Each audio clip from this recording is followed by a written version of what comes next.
શ્રીનાથજી સચિત્ર ચરિત્રામૃત ગ્રંથ શ્રી હરિરાયજી મહાપ્રભુજીએ કૃપા કરી પ્રગટ કરેલ છે. તેમાં જે પ્રસંગ આવ્યો હતો કે જે કિશનગઢમાં રથ અટક્યો હતો અને રાજા માનસીનો ભાવ જાણીને દોલોત્સવ સુધી ત્યાં ઉત્સવનો લાભ આપીને શ્રીનાથજી બાવાએ ગંગાબાઈને હવે આગળ વધવાની ઈચ્છા જતાવી ત્યારે એક અલૌકિક પ્રસંગ ઊભો થયો. અને પ્રભુ પણ કેવા કૃપાળુ છે કે પોતાના ભક્તોની પૂર્વની ઈચ્છાને તથા તેમના પહેલાંના મનોરથ જે કરેલા હોય તેને પણ કદી ભૂલતા નથી. તે પ્રસંગનો લાભ પ્રાપ્ત થવા જઈ રહ્યો છે. કહે છે કે જે કિશનગઢથી આગળ ચાલ્યો તો જોધપુરની દિશા તરફ બે બળદ જોડેલા છે. નાનકડો બકુડો રથ છે. એમાં બકુડા આપણા ભગવાન છે. સર્વ વલ્લભકુલ ગોવિંદજી આપના 3 ભાઈઓ વહુજી બેટીજી અને સર્વ બ્રજવાસી ટહેલવા ગૌશાળાની ગાયો બધા જઈ રહ્યા છે. ત્યારે બીજા જ દિવસે માર્ગમાં વિસલપુર ગામ આવશે એવું પ્રભુએ જાણ્યું. અને ગામના એક વૈરાગી મહંત હતા. તેમને શ્રીનાથજીએ કૃપા કરીને રાત્રિમાં સ્વપ્નમાં દર્શન આપ્યા અને કહ્યું કે પૂર્વે એક વખત તું મારા દર્શનનો મનોરથ કરીને વ્રજમાં ગોવર્ધનની તલેટી સુધી તો આવી ગયેલો, પણ ગોવર્ધનના મહાત્મ્યને જાણતો હોવાથી તું દર્શન કરવા ઉપર ન ચડ્યો. કેમ કે એ જાણે ઘણા લોકોને સ્વરૂપ ખબર હોય છે, ગોવર્ધનનું સ્વરૂપ એ શું છે, એટલે પગ ના મૂકી શકે એની ઉપર, સ્વાભાવિક રીતે જાણે છે એટલા માટે.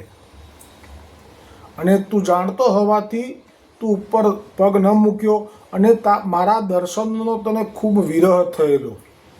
હવે તે તારો તાપ દૂર કરવા અમે તારા ગામના માર્ગથી આવતીકાલે રથમાં પસાર થવાના છીએ. ત્યારે તારે ત્યાં આવી મારા રથને પકડી લેવાનો. આવું કેમ કહે છે કે અત્યારે તો જે લઈ જઈ રહ્યા છે એ છુપી રીતે લઈ જઈ રહ્યા છે, યવન, મ્લેચ્છ, તુરક, મુસલમાન લોકોના આક્રમણના ભયથી. એટલે કોઈ અજાણ્યો માણસ આવે તો કેવી રીતે દર્શન આપે.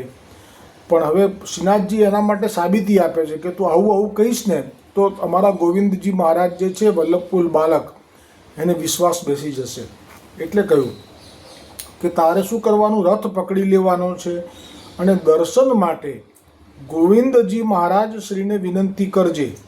પણ યવનના ભયથી તારી પર વિશ્વાસ ન કરે ત્યારે તે વખતે મેં જે શૃંગાર ધરેલા હશે તેનું વર્ણન હું તને અત્યારથી જ કહી દઉં છું. બીજા દિવસના શૃંગાર થવાના છે એ અત્યારથી જ આપ કહી દે છે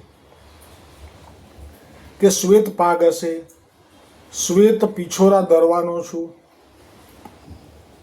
તે વર્ણન તું શ્રી ગોવિંદજી મહારાજની સન્મુખ કરીશ તો જ તારી પર વિશ્વાસ થશે.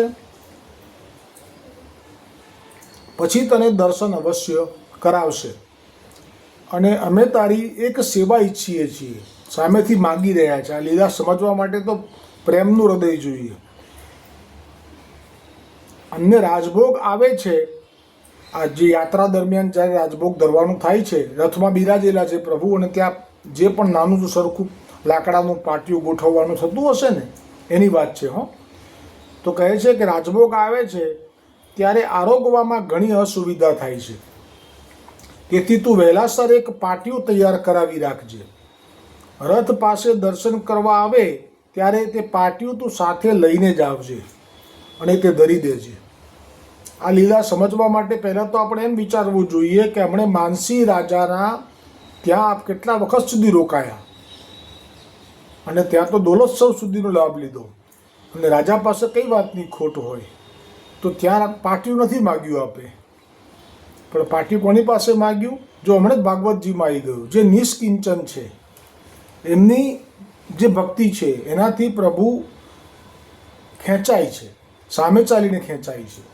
અને જેની પાસે બધું બહુ છે અને એમાંથી થોડું ધરે છે તો ઠીક છે, એ પણ સારું છે. પણ એ સારું છે, પણ પેલું તો પ્રભુ ખેંચાય છે, નિષ્કિંચન છે ને. અને છતાંય સ્મરણ સતત કરે છે ને, તો પ્રભુ ઝડપથી ત્યાં, જેમ કે જ્યાં બહુ જ લીલોતરી હોય છે તો ત્યાં વાદળા ખેંચાય છે અને વરસાદ વરસી પડે છે. એવી રીતે જ્યાં નિષ્કિંચનપણું હોય છે, કારણ કે નિષ્કિંચનપણું હોય એટલે ચિત્ત પણ બીજે ના ભટકતું હોય કે આટલું પડ્યું છે, એમાંથી આટલા અહીંયા વાપરીશ, આટલું આ કરીશ, આટલો આ ભોગવીશ, આટલા આ કપડાં, આટલું આ પરદેશની યાત્રા, આવું કશું મનમાં ના હોય. અને ફક્ત જે પ્રેમ છે એ તરફ જ ચિત્ત એનું લાગેલું રહે. તો આ તો જેની ફિકરમાં તેની ફિકરમાં. તો એ કિશનગઢના માનસીને એમ ના કીધું કે મને પાટિયું આપ, પણ અહીંયા હક કરીને કીધું કે તું મને પાટિયું આપ. અને એ પણ કોણ છે? આ મહંત છે. આપણા ગોવર્ધનનાથજીને પૂર્ણ પુરુષોત્તમ કહેવામાં આવે છે. એમાં એ વાત તો છે કે દૈવી જીવો માટે આપનું પ્રાગટ્ય છે, પણ એ વાત પણ છે કે સાથે સાથે પૂર્ણ પુરુષોત્તમ પણ છે. એટલે આ મહંત કોઈ વૈષ્ણવ નથી. મહંત એટલે તો સનાતન ધર્મમાં જે કોઈ મઠનો અધિકારી હોય એને મહંત કહેવાય. એ તો કેવી રીતે પુષ્ટિમાર્ગીય વૈષ્ણવ કહેવાય? આ લીલા સમજવા માટે તો આપણે ગોવર્ધનનાથજીનું જે મૂળ પ્રાગટ્યની જે કંદરા છે એની તરફ જે ઉપર જે આપના જે ચિત્રો છે સાથે કંડારેલા સ્વયંભૂ, તો એમાં જ પ્રમાણ છે કે જેમાં ઋષિ મુનિનું પણ ચિત્ર છે, નરનારાયણ ભગવાનનું પણ ચિત્ર છે, સુખદેવ મુનિનું છે, નાગનું છે, ગાયનું છે, વૃષભનું છે, ગેટાનું છે. આ બધા જે ચિહ્નો છે એમાં જે મુનિના ચિહ્નો છે, ઋષિ મુનિનો, નરનારાયણનું, એ જ આ પ્રભુ એમ કહી રહ્યા છે કે હું પૂર્ણ પુરુષોત્તમ છું. ખરેખર તો દૈવી જીવો માટે જ આવ્યો છું, પણ હવે એમાં હું બંધાયેલો નથી. આ બધાય મારા છે એમ સાથે રાખીને જ આ પ્રગટ થયા છે. તો આપે પ્રમાણમાં પહેલાં તો આપ્યું હતું કંટોલાની તેરસ આવશે, હવે કંકોડાનું શાક અને શીરો જે આરોગ્ય હતા, એ પણ પાછા નાગા સંપ્રદાયના મહંત હતા. ચતુરા નાગા નામ હતું એમનું. તો એ તો નાગા સંપ્રદાય, નાગા સાધુઓ. તો નાગા સાધુઓ વિશે તમે ગૂગલ પર સર્ચ કરશો તો ખબર પડશે કે એ તો શિવજીના આરાધ્ય છે. તો પછી એમને કેવી રીતે ગોવર્ધન પર્વત ઉપર ન ચડાય એવું સ્વરૂપ જ્ઞાન થઈ ગયું? તો ગોવર્ધન પર્વત મૂળ સ્વામિનીજી સ્વરૂપ છે. સ્વામિનીજી મૂળ પરળ બ્રહ્મ છે પુષ્ટિ માર્ગમાં, અને એ જ પરળ બ્રહ્મ મર્યાદા માર્ગમાં શિવજી છે. એટલે આમ બંને રીતે જોવા જાઓ તો એ શિવજીનું સ્વરૂપ છે. જે નાના શિવલિંગના જે જ્યોતિર્લિંગો છે ભારતમાં, આ સૌથી મોટામાં મોટું લિંગ છે, પણ એ ગૂઢ છે, ગુપ્ત છે, પ્રકાશ નથી કરવામાં આવ્યો એનો, કેમ કે પુષ્ટિ માર્ગીય વૈષ્ણવો માટે પ્રાગટ્ય છે ગોવર્ધન મહારાજનું પણ. એટલે પણ પ્રગટ થયા પછી તો જો દૂધની જ ધાર થાય છે આજની તારીખમાં, ત્યાં દૂધ જ ધરાવવામાં આવે છે. બીજું પ્રમાણ, જે પુલત્સ્ય મુનિ લઈને જવા માટે ઈચ્છા કરી હતી પહેલી વખત જ્યારે હાથમાં લીધા હતા યોગ બળથી, તો એ પણ કાશી લઈ જવા હતા આપને. આ સ્વરૂપને કાશીમાં પધરાવવાનું મનોરથ થવો તો પુલત્સ્ય તો કોઈ સાધારણ છે, જે પોતાના હસ્ત ઉપર એ વખતના 25 કિલોમીટર ઊંચા ગોવર્ધન મહારાજને જો હાથમાં લઈ લેતા હોય તો શું એમને એ ખબર નથી કે આ ખરેખર કયું સ્વરૂપ છે? આ ખરેખર પરળ બ્રહ્મ છે, એટલે કે મહાદેવ છે. તો જ આ નાગા સંપ્રદાયના ચતુરા નાગા એ ત્યાં ઉપર પગ ના મૂકી શકે. શિવલિંગને તો ઓળંગે શૈવ પંથમાં, તો પણ એને અપરાધ કીધો છે. એમાં તો પેલો ગંધર્વ હતો, એની ઉડવાની શક્તિ જતી રહી હતી. ઓળંગ્યો ખાલી શિવલિંગનું જે પેલું આવે છે ને જેમાંથી દૂધ પસાર થાય, જળ પસાર થાય, એને બી ઓળંગી લે છે કોઈ, તો પણ એને અપરાધ કહેવાય છે. તો પછી એની પર ચરણ પગ કેવી રીતે મુકાય? તે ચતુરા નાગા જે છે એ નાગા સંપ્રદાયના મહંત હતા. અને ત્યાં તો આપે ગોવર્ધનનાથજીએ પ્રીતિ જાણીને, મહાપ્રભુજી માટે પ્રીતિ, કેમ કે મહાપ્રભુજી પણ પાછા પૂર્ણ બ્રહ્મ, સ્વામિનીજી અને એટલે શિવજી પણ છે, કેમ કે શિવજી સ્વામિનીજી એ બે સ્વરૂપો છે. મૂળમાં પરળ બ્રહ્મ તો એક જ હોય. કોઈને પણ મારી આ વાતથી કંઈક વાંધો હોય તો સાધારણ સિદ્ધાંતો ઉતારી લો મનમાં કે પરળ બ્રહ્મ બે ના હોય કોઈ દિવસ. હા, પૂર્ણ પુરુષોત્તમ અને પરળ બ્રહ્મ એ બે છે. કેમ? તો કે પરળ બ્રહ્મ જે છે એ શિવ છે, એ ગમે ત્યારે ગમે તે રૂપ લઈ લે છે. એ કોઈ શણગાર પણ સાજે તો લગ્ન કરતી વખતે સુંદર રૂપ પણ લઈ લે છે. જ્યારે આપણે લગ્ન થયા, હિમાલયની પુત્રી થયા, પણ પછી પાછા એ બિલકુલ સાદા થઈ જાય છે. આ આપનો સ્વભાવ છે પરળ બ્રહ્મનો, જેથી બધાએ આકર્ષણ થઈ શકે. દૈત્ય હોય તો પણ ખેંચાઈને આવી શકે એમની પાસે. બલિના પુત્ર પણ એમની પાસે ડમરું વગાડીને એમને નૃત્યમાં સાથ આપી શકે, એવું એ સ્વરૂપ છે. જ્યારે પૂર્ણ પુરુષોત્તમ છે એ શ્રી કૃષ્ણ વિષ્ણુ છે, એમને શૃંગાર પ્રિય છે, બધું વિરુદ્ધ છે. શિવજીને શૃંગાર પ્રિય નથી, ભગવાન શ્રી કૃષ્ણને શૃંગાર પ્રિય છે એટલે પુરુષોત્તમ છે, આટલો ભેદ છે. અને એટલા માટે તો જે મહાદેવજી એ જ સાક્ષાત પરડબ્રહ્મ છે. અને સ્વામિનીજીને પણ પરડબ્રહ્મ કહી દીધા, મહાપ્રભુજીને. એટલે હરિરાયજી મહાપ્રભુજીએ વલ્લભ સાખી જે પ્રગટ કરી છે કુલ 100, એમાંથી 33 કે 34મી સાખીમાં કહ્યું કે લક્ષ્મણ ભટ્ટના ઘરે જે જન્મ્યા છે એ પરડબ્રહ્મ છે. તો આ જે જ્યારે આપ દ્વિજ તનમાં છે મહાપ્રભુજી, તો દ્વિજ તનમાં છે તો પણ આપ સ્વામિનીજી છે એનું પ્રમાણ તો આપી જ દીધું આપે કે જે સ્વામિનીજીની ઉપર સખીઓ છે, જેમાં ચંપકલતા, તો એ અહીંયા સુરદાસજી થયા અને પદ્મનાભદાસજી થયા. પછી જે સખી છે વિશાખાજી, તો એ અહીંયા કુંભનદાસજી થયા અને કૃષ્ણદાસ મેઘન થયા. પછી જે સખી છે લલિતાજી, તો અહીંયા કૃષ્ણદાસ અધિકારીજી થયા અને દમલાજી થયા. તો આ તો પ્રમાણ થઈ ગયું કે સ્વામિનીજી છે. પણ દ્વિજ તનમાં છે એટલે વળી પાછો પેલો જે બ્રહ્મનું સ્વરૂપ છે શિવજીનું, એ પણ આગળ રહે છે. કેમ કે ભૂતલ પર છે એટલે ભૂતલ પરથી ત્યાં જશે. પછી તો આપણે કહ્યું છે શ્રી ગુસાઈજીએ કે આવો માર્ગ છે શ્રી વલ્લભ વરનો, ત્યાં પ્રવેશ નથી વિધિહરનો.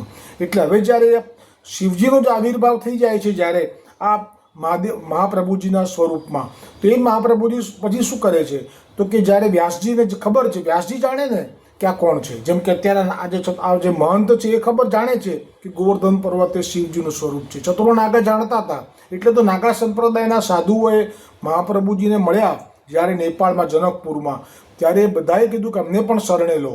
તો કયા ભાવથી કીધું? સ્વામિનીજીના ભાવથી નહીં, શિવજીના. તો શિવજી મોક્ષ તો આપી દે છે. એટલે એમને બધાને નામ સંભળાવી દીધું કે અમને પ્રસાદ બી લેવડાવો, તમે મળ્યા છો, અમને ખબર છે તમે કોણ છો. તો પછી આપે 1.25 શેર જેટલી જ ખીર કરાવડાવી, પણ એટલી બધી બધાને આપી કે આખું આપના નાગા સાધુઓ 1000 હતા એ બધાને લેવડાવી, આપના સેવકોએ પણ લીધી, બધાએ લીધી. છેવટે એને વૃક્ષોને પાઈ ત્યારે ખૂટી. આ બધી લીલા છે. પણ એ પેલા મર્યાદા બ્રહ્મની રીતિથી લીલા ગણવી. સ્વામિનીજીની એ લોકોને નિકુંજમાં પ્રવેશ ન થઈ શકે. એટલે આ સમજવા માટે જ આપણે પ્રમાણ આટલું પૂરતું છે કે જે છેલ્લા 40 દિવસ જે અન્ન જળ છોડ્યું, સ્વામિનીજીને એવો શ્રમ ના પડવા દેવાય. ત્યારે મહાદેવજીએ શ્રમ લઈ લે બધો, અને આ કપડાં કાઢી નાખવા એ મહાદેવજીનો સ્વભાવ છે. 40 દિવસ સુધી આપ દિગંબર થઈ ગયા, એ તો આપનો સ્વભાવ જ છે. સુખદેવજી દિગંબર અવસ્થામાં જ પધાર્યા હતા ભાગવતજી કથા કરવા. આ તો આપને ગમે છે દિગંબર રહેવું. આપ તો વાઘાંબર બી માંડ ઓઢે છે. એટલે એ જે સ્વભાવ છે એ પાછો આપનો ભૂતલ પર છે ને ત્યાં સુધી એ પરડબ્રહ્મ મહાદેવજીનો આવિર્ભાવ થઈ જાય છે. તો જ કરી શકાય છે લીલા. સ્વામિનીજીને શ્રમ ના અપાય આવો 40 દિવસ સુધી આ બધા નિયમો સાથે. એટલું જ નહીં, જ્યારે વ્યાસજીની ગુફામાં મળવા જાય છે તો સ્વામિનીજીથી ના જવાય ત્યાં. કેવી રીતે? તો શ્રી કૃષ્ણ સિવાય કોઈને ન મળે. ત્યારે મહાદેવજીના પરડબ્રહ્મ રૂપે મહાદેવજી જઈ રહ્યા છે અને વ્યાસજી સાથે સંવાદ કરી રહ્યા છે કે ભ્રમર ગીતમાં તમે આ જગ્યાએ આ શ્લોક કેમ નથી રાખ્યો. તો આ સંવાદ જે છે એમાં, અને કૃષ્ણદાસ મેઘન એ તો વિશાખા છે, સ્વામિનીજીની સખી છે. તો સ્વામિનીજી કેમ બારોબાર રાખે છે એમને? અને હરિરાયજી કેમ અંદર ભાવપ્રકાશમાં એવું કહે છે કે ત્યાં મનુષ્યની ગતિ નથી, એટલે કૃષ્ણદાસ મેઘનને બહાર ઊભા રાખ્યા. આ બધા જ પ્રમાણ મેં એટલા માટે જ આપ્યા છે કે અત્યારે મહંત ઉપર કૃપા કરવા માટે ગોવર્ધનનાથજી આવી રીતે માગી લીધું સામેથી કે તું એ પાટિયું તૈયાર કરાવીને રાખજે, રથ પાસે દર્શન કરવા આવે ત્યારે સાથે લઈને આવજે અને ગરી દેજે. અને એ પાટિયા પર અમને નિત્ય રાજભોગ આરોગીશું. આજે પણ એ પાટિયું ગોવર્ધનનાથજીને ધરાવવા માટે શ્રીનાથજીમાં પણ એ આપે આજ્ઞા કરેલી જે આવશે આગળ, કે હજી પણ ચાલુ છે એ સ્મૃતિ માટે. જ્યાં સવારે વૈરાગી મહંત જાગ્યો કે શ્રીનાથજી બાવાની આવી અતિ કૃપા, આવો દર્શન જે અહીંયા બેઠા મળી ગયા ઘરમાં, એટલે એના આનંદનો તો પાર ન રહ્યો. કારણ કે એ જાણી ગયો કે આ રથ તો આવી રહ્યો છે, માર્ગમાં તો અનિરુદ્ધ રાજા પણ આવેલો, માનસી રાજા પણ આવેલો. એમની પાસે કશું માગ્યું નહીં અને મારા જેવા નિષ્કિંચન પાસે માગ્યું. એટલે પ્રભુ તો પ્રેમના ભૂખ્યા છે એ જાણી લીધું. અને મારા જેવા વૈરાગી પાસે માગવા ઈચ્છે છે, પ્રભુ માગીને લેવા ઈચ્છે છે. પ્રભુના હૈયાની વાત કોણ જાણી શકે? વહેલા ઉઠતાની સાથે વૈરાગી મહંત શૌચાદી ક્રિયાથી પરવારી સૌથી પહેલું સુથાર પાસે તાત્કાલિક પેલું પાટિયું બાજોટ જેવું તૈયાર કરાવ્યું અને માર્ગમાં આવી દૂરથી રથની ધ્વજાના દર્શનના તાપ સાથે એ પ્રતીક્ષા કરવા લાગ્યો. ત્યાં જે છેક સાંજ થવા આવી કે રથ દેખાયો, ત્યારે ભાવોના પૂર ઉમટ્યા અને પોતાના માથે પાટિયું લઈ અને પછી એ દોડ્યો. મહારાજ શ્રીને કંઈક શંકા થઈ, કેમ કે એમનું તો સાવધાનપણું છે, અત્યારે ચારે બાજુ ભય છે, એટલે કે આ દોડીને પાટિયું લઈને દોડતો કોઈ ગાંડો કોણ આવે છે આ, એટલે એમને શંકા ગઈ, એટલે સાવધાન થયા. ત્યાં તો પાટિયું માર્ગમાં મૂકી રથ પકડ્યો. ગોવર્ધનનાથજીએ આજ્ઞા કરી હતી રથ, બાકી કોણ હિંમત કરે આમનો રથ પકડવાની. રથ પકડ્યો અને દર્શનની વિનંતી કરી. ત્યારે ગોવિંદજી વિચારે કે આને કેવી રીતે ખબર પડી કે અમારી અંદર ગોવર્ધનનાથજી છે, કારણ કે આ લોકોએ કોઈ પણ જાહેરાત નહોતી કરી. આ કોણ હશે? જરૂર આ મ્લેચ્છ જાસૂસ હશે, એવી શંકા મહારાજશ્રીએ કહ્યું કે શ્રીનાથજી તો ત્યાં છે, ગોવર્ધન પર્વત ઉપર બિરાજે છે. ત્યારે વૈરાગી મહંતે રાત્રિના સ્વપ્નમાં થયેલા દર્શન, ગોવર્ધનનાથજીના અને રાજભોગના આરોગવાના પાટિયાની વાત અને આજના શ્રૃંગારમાં જે કહ્યું હતું ને કે સફેદ પાગ અને જે સફેદ, એ બધું જ બોલી ગયા. એટલે ગોવિંદજી મહારાજ પણ હવે ગોવર્ધનનાથજીની ઈચ્છા જાણીને ત્યાં જ તંબુ તાણ્યા, ઉત્થાપન કરાવી પેલા વૈરાગીને દર્શન કરાવ્યા. ત્યારે પુષ્ટિ પ્રભુની કૃપા અને સૌંદર્ય પર વારી જતા અતિ આનંદમાં ગરકાવ થઈ ગયો. રાત્રિએ પ્રભુનો ત્યાં જ મુકામ થયો. બીજે દિવસે સવારે વૈરાગીના ભેટ ધરેલા પાટિયા ઉપર રાજભોગ સાજવામાં આવ્યો. વિચારો, આ પ્રભુએ કેવી રીતે એક નિષ્કિંચનનો પાટિયા ઉપર રાજભોગનો મનોરથ કર્યો. પ્રભુ મનોરથ કર્યો કહેવાય. આ પેલા વૈષ્ણવનો મનોરથ નથી, આ પ્રભુનો સ્વયં. એટલે પ્રભુ જ્યારે મનોરથ કરે ત્યારે પ્રભુનો સ્વભાવ સમજાય આપણને કે પ્રભુ કેવા છે. આપણે મનોરથ કરીએ તો આપણો સ્વભાવ છે, આ તો પ્રભુનો સ્વભાવ પ્રગટ કર્યો પ્રભુએ આજે. અને શ્રીનાથજી સુખેથી રાજભોગ આરોગ્યા. પછી જ્યાં દર્શન કર્યા કે વૈરાગી મહંત પણ ન્યાલ થઈ ગયો. હવે કંઈક કારણથી એ ગામમાં ગયો. હવે એને શું ખબર, ભગવાનની લીલા સમજવી આ, કે એને એમ કે હજી તો અહીં બિરાજે જ છે ને, પણ આ તો યાત્રા છે, ક્યારે વિરાટ તંબુ ઉપડી જાય, ક્યારે ઠાકોરજી આજ્ઞા કરી દે ગંગાબાઈને, એવી બધી એને ખબર નહોતી. એટલે આ તો કંઈક કામથી ગામમાં જેવો ગયો અને આ બાજુ તો આજ્ઞા થઈ ગઈ ગોવર્ધનનાથજીની, ચલો આગળ ચલો, વિજય કરો. ત્યાં તો તંબુ ફટાફટ સંકેલાઈ ગયા. જેવા આગળની યાત્રા માટે વિજય કરતા હતા ત્યારે પેલા ખવાસો એકબીજાને કહેવા લાગ્યા કે આ પાટિયું તો હવે કંઈ કામનું નથી. એટલે એમ સમજ્યા કે આ પાટિયું જે આવ્યું છે, આ લઈને આવ્યો છે, હવે એને આપણે કંઈ લઈને થોડું જવાય. જો યાત્રાની અંદર સામાન જેટલો લીધો હોય એમાં ઓછો થાય, પણ વધારે ના કરી શકાય. એમાં એ જમાનાની યાત્રા આપણા જેવી નથી કે બધું મૂકી દીધું ને ઉતાર્યું. ત્યાં તો સાથે લઈને ચાલવાનું. કેટલા મહિનાઓ લાગશે નક્કી નહોતું, વર્ષો થયા છે, 2.5 વર્ષ થયા છે પહોંચતા. એટલે આ એમની રીતે વિચાર્યું એમણે કે આ પાટિયું પાછું ક્યાં વજનમાં સાથે રાખવું. એટલે કહેવા લાગ્યા કે હવે તો આ કંઈ કામનું નથી, તો મુસાફરીમાં બધું વધુ બોજ યોગ્ય નથી. સાચી વાત છે. એવું વિચારીને પાટિયું ત્યાં જ છોડી દીધું, રસ્તા ઉપર જ બાજુમાં, એટલે સાઈડમાં, અને રથ તો ચાલ્યો ગયો. અહીં પેલો હવે જો ગોવર્ધનનાથજીને ખબર પડી ગઈ કે મારું પાટિયું મેં માગ્યું છે, મારા માટે લાવ્યો છે પેલો, ના આ લોકોએ જ મૂકી દીધું. પણ ગોવર્ધનનાથજી કીધું કે આ લોકોને પાઠ ભણાવું બરાબર, અને આનો પણ પ્રેમનો જે ઉભરો છે એનો પણ લાભ લઉં, પ્રેમના દરિયામાં ડૂબકી દઉં. જોવું હું તો દિલ વૈષ્ણવનું, નથી મારે કામ જગતનું, ભાવ ભરેલા ભક્ત હૃદયમાં ડૂબકી હું તો દઉં, સ્નાન કરું હું એમાં એવું. ટૂંકમાં આપને ભાવ ભરેલા હૃદયમાં સ્નાન કરવાની મન થયું, એટલે હાથે કરીને રથ જવા દીધો. પહેલાં તો આગળ જ્યાં સુધી જ ગયો. કેટલો આગળ ગયો ખબર છે? હવે આ બાજુ પેલો વૈરાગી દોડતો આવ્યો અને જોયું કે ઓહો, અહીંયાથી તો કશું છે નહીં, બધું ચાલ્યું ગયું. અને વિદાયના દર્શન કરવા આવ્યો, પણ ના મળે ઠાકોરજીનો રથ, ના મળે કોઈ. પેલું પાટિયું ત્યાં પડેલું જોયું. ત્યારે પાટિયું તરત જ ઉપાડી છાતી સરસું ચાપી દીધું અને આંખમાંથી અશ્રુની ધાર થઈ.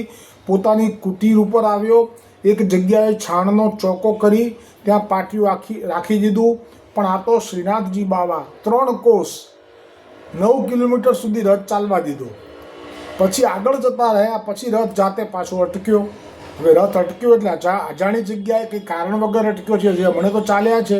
એટલે વળી પાછું બધાએ ગંગાબાઈને પૂછ્યું કે ભાઈ કેમ અટક્યો. ગંગાબાઈને કહે છે કે અહીંયા તો વૃક્ષ પણ નથી, જળ પણ નથી, ગુફા પણ નથી, માનવ વસ્તી પણ નથી, તો રથ શા માટે અટક્યો. ત્યારે બાબા રૂઠેલા સ્વરમાં ગંગાબાઈને કહે, પેલા ખવાસોએ મારું પાટિયું બોજરૂપ લાગ્યું, મારું પાટિયું જ વજનદાર લાગ્યું એમને. મારું રાજભોગનું પાટિયું મને અત્યારે જોઈએ. જ્યાં સુધી અમારું પાટિયું નહીં આવે ત્યાં સુધી અમે આગળ નહીં વધીએ. શ્રી ગોવિંદજી મહારાજ શ્રી વાતની ગંભીરતા સમજી ગયા અને તરત એ જ બંને ખવાસોને મારતે ઘોડે પાછા મોકલ્યા. તે સ્થળે પાટિયું ન મળતા વૈરાગીના ઘેર આવ્યા, બધી વાત કરી. ત્યારે વૈરાગીએ સહર્ષ તે પાટિયું આપ્યું અને તે વખતે તે વૈરાગીના અંતરમાં શું આનંદ થતો હશે તે અનુભવનો વિષય છે.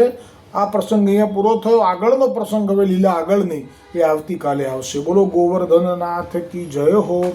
શ્રીનાથજી ચરિત્રામૃત સચિત્ર ગ્રંથ કી જય હો. હરિરાયજી મહાપ્રભુજી કી જય હો.